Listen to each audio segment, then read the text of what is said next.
importante entender que Ucrania es el escenario donde empezó la actual versión de la eterna guerra mundial. La eterna guerra mundial es por el dominio de todo. El dominio de todo implica dominar la isla del mundo, es decir, toda Eurasia, para lo cual hay que dominar el corazón de la tierra, para lo cual hay que dominar Europa Oriental, es decir, Ucrania. Pero tenemos los otros escenarios de esta guerra que no son distintos y que no son casualidad, son los mismos poderosos moviendo sus piezas del ajedrez, porque cuando toda la guerra estaba concentrada en Ucrania, de pronto, pareciera que de pronto, al grupo terrorista Hamás se le ocurre atacar desde la Franja de Gaza al Estado de Israel. El grupo terrorista Hamás no actúa si no tiene el visto bueno de parte de Irán, que por cierto es uno de los grandes aliados de Rusia.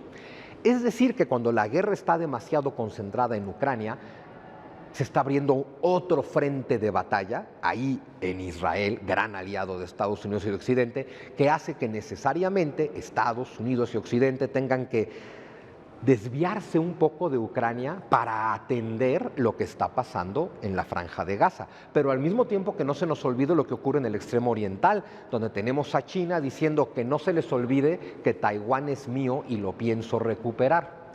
Hay que recordar que Taiwán es parte del imperio chino desde el siglo XVIII. Antes de eso no era de nadie, fue un tiempo de los españoles, fue un tiempo de los portugueses, fue un tiempo de los holandeses, fue parte del imperio chino, hasta que cae el imperio chino a principios del siglo XX, en gran medida atacado por Inglaterra, Japón y Estados Unidos. Y luego en la revolución comunista que triunfa con Mao en octubre del 49, es cuando algunos que salen huyendo del régimen comunista de Mao se establecen en Taiwán. Y desde entonces China siempre dijo, recuperaremos Taiwán. Hay una agenda. En el 2049 se cumplen 100 años de que los comunistas tomaron el poder en China y tienen perfectamente claro que para ese año tienen que haber recuperado todo lo que fue imperio chino, incluyendo Taiwán. Taiwán es fundamental. Douglas MacArthur, el que se encargó del teatro oriental en la Segunda Guerra Mundial por parte de Estados Unidos, definió Taiwán de esta forma: un portaaviones gigante e insumergible frente a la costa del enemigo. El enemigo es China. China tiene muy claro lo que es Taiwán para Estados Unidos, un portaaviones gigante e insumergible frente a su costa. Pero no solo eso, entre Japón y Taiwán hay toda una cadena de islas que están bajo control o de Japón, o de Estados Unidos, o de Taiwán. Y al sur de Taiwán sigue esta cadena de islas bajo control de Taiwán y más adelante de las Filipinas. Y esta primera cadena de islas hace que China, aunque tenga una aparente salida al mar gigantesca, en realidad tiene a la Marina norteamericana encerrándolos.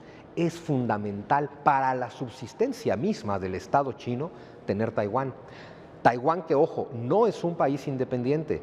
Solamente 10 países del mundo hoy en día reconocen a Taiwán como país independiente, entre ellos el Vaticano, Paraguay, San Cristóbal y Nieves, las Islas San Kitts, Trinidad y Tobago, y por ahí creo que Nicaragua. Estados Unidos no reconoce a Taiwán como país independiente. Una cosa que no nos cuentan es que si tú quieres tener relaciones con China, sean diplomáticas, sean económicas, comerciales, tú tienes que aceptar la política china que se llama una sola China. La política una sola China deja muy claro, solo existe un Estado chino y un gobierno chino que representa a todo el pueblo chino. Y, según los comunistas, ese gobierno está en Beijing. Si tú quieres tener relaciones con China, tienes que aceptar que China es la única China y por lo tanto no reconoces a Taiwán. Estados Unidos no reconoce a Taiwán como país, lo cual complica más el tema cuando vemos comentarios como que si China pretende invadir Taiwán, Estados Unidos está dispuesto a defenderlo. Y la gran pregunta sería, ¿en calidad de qué? Si el propio Estados Unidos reconoce que Taiwán es parte de China.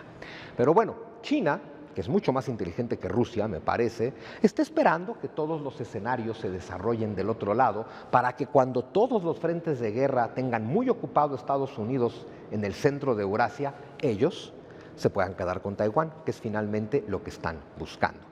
Entonces, tenemos el frente ucraniano, tenemos el frente Gaza-Israel, tenemos, porque siempre tenemos, el frente iraní, que es otra forma de entrar al corazón de la Tierra. Tenemos el frente del Asia-Pacífico, que es Taiwán, y hace unos pocos días se acaba de volver a abrir el frente de Siria.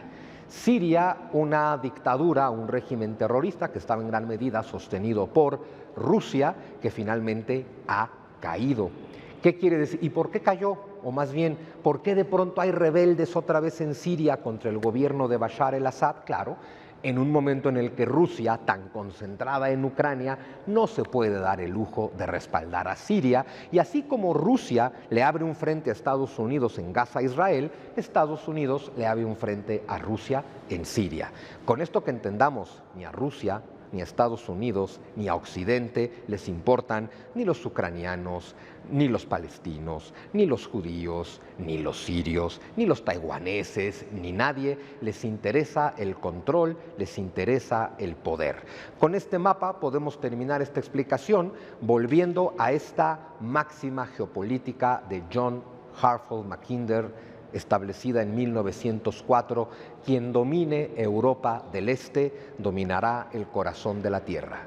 Quien domine el corazón de la Tierra dominará la isla del mundo. Quien domine la isla del mundo dominará el planeta. La guerra de los poderosos que nunca termina, que es una eterna guerra mundial, se trata de dominar el planeta. Para eso tienen que dominar el corazón de la Tierra, que básicamente es Rusia. Para eso tienen que dominar Europa Oriental, que es básicamente Ucrania. Esta es la razón de la guerra.